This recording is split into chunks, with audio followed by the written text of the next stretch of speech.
परम प्रेममय श्री श्री ठाकुर श्रीचंडर मोर भूमिष्ठ प्रणाम।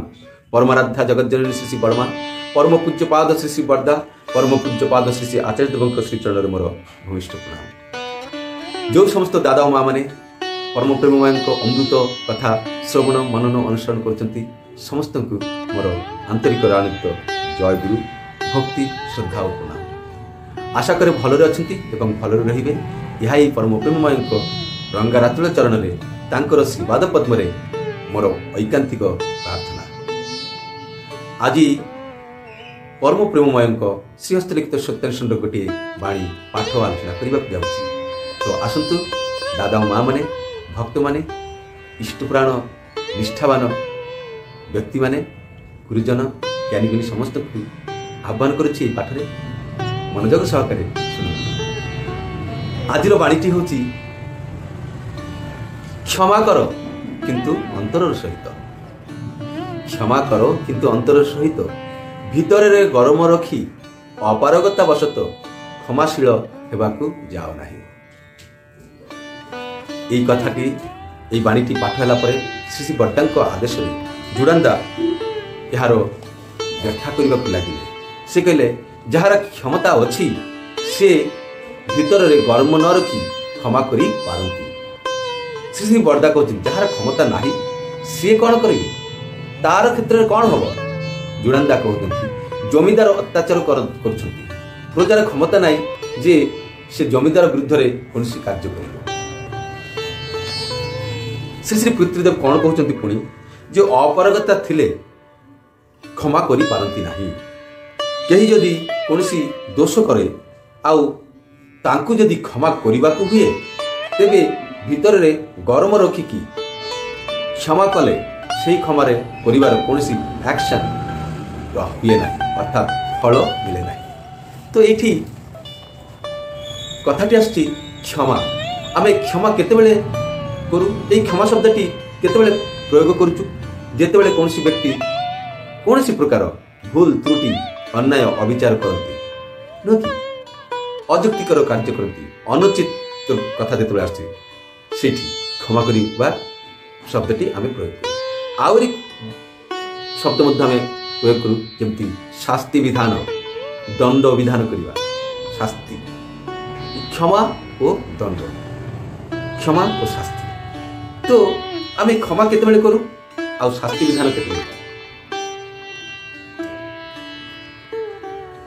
यही कथाटी को बुझाइबा जाए कि कहले भितर गरम रखी आम शास्ति केतेबेले करूँ से शास्ति देवाई आम मान पाखे क्षमता रखा दरकार अच्छी, दंड देवाई क्षमता रही शक्ति सामर्थ्य रही आउ क्षमा करने शक्ति सामर्थ्य रहा आवश्यक। जदि मते किए मारिबा को आसिले एमती प्राय चलचित्र मान देखा जाए कमेडियन बहुत प्रथमे बहुत दादा गिरी देकी आसी किए बे किए कौटी अछ किए एटा कला किए सेटा कला तार एते साहस एमती उदंडता करुच्ची ताकू मुझे छाड़ी जेमिति से दादागिरी देखे कि छिड़ा अपर पक्षरे से गुंडा बदमाश हो कि ताठू शक्तिशाली किए हो सी आसिक से कहूँ किए एमती कथा गुड़ा कहूला किए सी कहीं देखा से तार मुह पाटी आ शब्द बाहर ओ हो तमें कि चलो चलो ठीक अच्छे मुझे तुमको क्षमा कर देउची छाड़ चलो चलो एमती द्वितीय थर करनी। यहाँ कौन डरिकी तार क्षमता नहीं प्रथम तो बड़ लंबडिया मारी किंतु जमी सामने ताठ शक्तिशाली किए आसीगला से जो माई कुकुर लांद जमी पछड़ को गुटाई दिखती सेमती से भी गुटाई नेला तार सब हुंकी दुमकी कारण से सहित पारिबनी। तो युवाक केतबेले केतबेले दुर्बलता अपारगता बसत से कहूँ चल चल क्षमा कर दे यहाँ से तो दुर्बलता जो कला किंतु केते लोक अच्छा जे अन्याय करुँच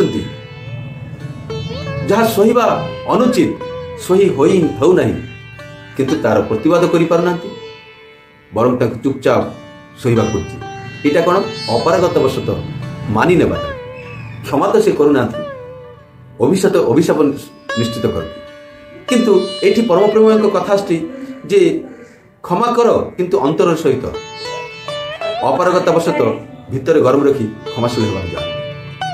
ତ କ୍ଷମା କରିବା କଥାଟା ଆସୁଛି କୋଉଠି? ଯଦି ମୋର ବନ୍ଧୁ କିମ୍ବା ଭାଇ କିମ୍ବା ଆଉ କିଏ କୌଣସି ପ୍ରକାର ଅନ୍ୟାୟ କରିଦେଉଛନ୍ତି, ମୁଁ ତାକୁ କ୍ଷମା କରିବି କେତେବେଳେ? ଯେତେବେଳେ ମୋର ଯୋଗ୍ୟତା ରହିବ, କ୍ଷମତା ରହିବ। এই କ୍ଷମା କରିବା ପାଇଁ ଆମ ଭିତରେ କ'ଣ ଆବଶ୍ୟକ? ଚିତ୍ତ ସ୍ଥିରତା, ସହନଶୀଳତା ଏବଂ ଯିଏ କୌଣସି ଅନ୍ୟାୟ କରିଛି ତା ପ୍ରତି ସହାନୁଭୂତି ଦେଖାଇ କ୍ଷମା କରେ ଏବଂ ତାକୁ ବୁଝେଇକରି କହେ, ହେଲେ ନିଶ୍ଚିତ ଭାବରେ ମଙ୍ଗଳ ଫଳ ମିଳିବ, ମଙ୍ଗଳପ୍ରଦ ହେବ। କିନ୍ତୁ ମୁଁ ଯାହାକୁ ଶାସ୍ତି ବିଧାନ କରିବାକୁ ଚାହେଁ କିନ୍ତୁ ଶାସ୍ତି ଦେଇପାରେନି, ଅନ୍ୟଥା ଭାବରେ ତାକୁ କ୍ଷମା କରିବାକୁ ବାଧ୍ୟ ହେଉଛି। କ୍ଷମା କରିବା ମାନେ କମ୍ପ୍ରମାଇଜ୍ କରିକି, ଆଉ ଠିକ୍ ଅଛି, ଭିତରେ ଭିତରେ ଭାବୁଛି ଠିକ୍ ଅଛି, ସୁଯୋଗ ପାଇଲେ ଦେଖିନେବି ନାହିଁ କି, ତା ଭିତରେ କ'ଣ ରହିଲା? ହିଂସା ରହିଲା, କ୍ରୋଧ ରହିଲା। କିନ୍ତୁ ଉପରେ ଉପରେ ହଉ ଠିକ୍ ଅଛି, ଠିକ୍ ଅଛି, ଏଥର ଛାଡ଼ି ଦେଉଛି, କ୍ଷମା କରିଛି, ନେକ୍ସଟ ଟାଇମ୍ ଯେମିତି ନ ହେବ। ଏହା ଭିତରେ ଭିତରେ ଗରମ ରହୁଛି। ଏଇ କ୍ଷମା କରିବାର ଶକ୍ତିଟା କେତେବେଳେ ଆସିବ? ଯେତେବେଳେ ଆମର ଜ୍ଞାନ ପରିଧି ବଢ଼ିବ, ଶାନ୍ତ ହେବାର ପରିଧି ବଢ଼ିବ। ଏଗୁଡ଼ିକ ପରମ ପ୍ରେମମୟ, ଯିଏ ପରମ ଦୟାଳ, ସବୁକିଛିର ଅଧୀଶ୍ୱର, ଯିଏ ତାଙ୍କୁ ଭଲ ପାଇଲେ, ତାଙ୍କ ଆଖିରୁ ସମସ୍ତଙ୍କୁ ଦେଖିଲେ, ସେତେବେଳେ ହିଁ ଆମେ କାହାକୁ କ୍ଷମା କରିପାରିବା ଅନ୍ତରର ସହିତ, ନୁହଁ କି? ଆଉ ସେଇ କ୍ଷେତ୍ରରେ ପରମ ପୂଜ୍ୟପାଦ ଶ୍ରୀ ପିତୃଦେବ କହୁଛନ୍ତି ଯେ ଭିତରେ କର୍ମ ରଖିକି ଅପାରଗତାବଶତଃ, ଅର୍ଥାତ୍ ଯାହାର ପାରିବାର କ୍ଷମତା ନାହିଁ, ଏମିତି ଭାବରେ ଯଦି କ୍ଷମାଶୀଳ ହେବୁ ତାହେଲେ ଏମିତି କିଛି ଲାଭ ହେବ।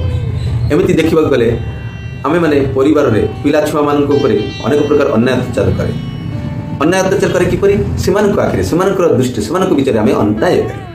ହେଲେ ସେମାନେ ଆମମାନଙ୍କୁ କିଛି କହିପାରନ୍ତିନି। ସେମାନେ କିଏ କିଏ ଭିତରେ ରାଗ ପୋଷନ୍ତି, କ୍ରୋଧ, ହିଂସା ଆସେ, ଆଉ ମୁଁ ବଡ଼ ହେଲେ ଦେଖିଦେବି, ଏମିତି ଭାବ ମଧ୍ୟ ଆସେ। ଏଇଟା କ'ଣ? ଭିତରେ ଗରମ ରଖିବା। ଆହୁରି ଅନ୍ୟ କ୍ଷେତ୍ରରେ କ'ଣ କରିବା ଉଚିତ? ପିତୃଦେବ ସେଇଟା କହିଲେ ଯେ ଯାହାର କ୍ଷମତା ନାହିଁ ସେ କ'ଣ କରିବ? ସେତେବେଳେ ଭାବିବାକୁ ପଡ଼ିବ ଯେ ବାପା ମା, ବଡ଼ ଭାଇ, ଗୁରୁଜନ ଯାହା ବି କହୁଛନ୍ତି ତାହା ମୋର ମଙ୍ଗଳ ପାଇଁ କହୁଛନ୍ତି। ନିଶ୍ଚିତ ଭାବରେ ମୋର କୌଣସି ନା କୌଣସି ଜାଗାରେ ଅନ୍ୟାୟ କରିଛି। ଯଦି ନିଜକୁ ତାଙ୍କ ପାଖରେ, ତାଙ୍କ ଉପରେ ବିଶ୍ୱାସ ରଖି, ଗୋପନତା ନ ରଖିକି ଯଦି ମୋର ମନର ଭାବକୁ ପ୍ରକଟ କରେ, ସେ ମଧ୍ୟ ମୋ ସାମ୍ନାରେ ଉନ୍ମୁକ୍ତ ହୋଇ କହିଦେବେ ଯେ ନାଇଁ, ତୋର ଏଇ ଜାଗାରେ ଏମିତି ଭାବରେ ଭୁଲ ହେଲା, ଆଉ ଏହାର ପରିଣାମ ଏଇଆ ହୁଏ, ତେଣୁ ତୋତେ ଏମିତି ଭାବରେ ରାଗିଲି, ବା ତୋ ହିସାବରେ ଏଇ ପ୍ରକାର ଅନ୍ୟାୟଟା ଆମ ଦ୍ୱାରା ହେଇଛି, କିନ୍ତୁ ତୋର ମଙ୍ଗଳ ପାଇଁ। ସେତେବେଳେ ଆମେ ଜାଣିପାରିବୁ ଯେ ସେମାନେ ଅନ୍ୟାୟ କରିଛନ୍ତି ନା ନ୍ୟାୟ କରିଛନ୍ତି। ହେଲେ ମୋ ଭିତରେ କୌଣସି ପ୍ରକାର ଏମିତି ନେଗେଟିଭ୍ ଭାବନା ଆସିବ ନାହିଁ, ଗରମ ଭାବ ରହିବ ନାହିଁ, ନୁହଁ କି? ଏମିତି ବନ୍ଧୁ ବାନ୍ଧବ କ୍ଷେତ୍ରରେ ମଧ୍ୟ ଆମେମାନେ କେତେ ଜାଗାରେ ସିଏ ବାସ୍ତବରେ ଅନ୍ୟାୟ କରିଛି, କିନ୍ତୁ ଆମେ ଆମମାନଙ୍କୁ ତାକୁ କ୍ଷମା କରିବାକୁ ପଡ଼େ, ତାହା ପ୍ରତି ସହାନୁଭୂତି ଦେଖି। କିନ୍ତୁ ଯଦି ଆମେ ତାହା ନ କରୁଛେ, ହେଲେ କ'ଣ କରୁଛେ ନା ଆମେ ଅପାରଗତାବଶତଃ ତାକୁ କ୍ଷମା କରୁଛେ। ଆଉ ଏମିତି ଭାବରେ କ୍ଷମା କରିବା ଠାରୁ ନ କରିବା ହିଁ ଭଲ, ବର୍ଦା କହୁଛନ୍ତି, ଶ୍ରୀ ଠାକୁର କହୁଛନ୍ତି। କାରଣ ସେଥିରେ ଦେଶ ବିଦେଶ ଆହୁରି ଜନ୍ମ ନେବ, ତାହାର ଫଳ ଭଲ କେବେ ହୁଏ ନାହିଁ। ଠିକ୍ ଅଛି, ଆଜି ପାଇଁ ଏତିକି। ନେକ୍ସଟ ଭିଡ଼ିଓରେ ପୁଣି ଦେଖାବ। ଜୟ ଗୁରୁ, ବନ୍ଦେ ପୁରୁଷୋତ୍ତମ।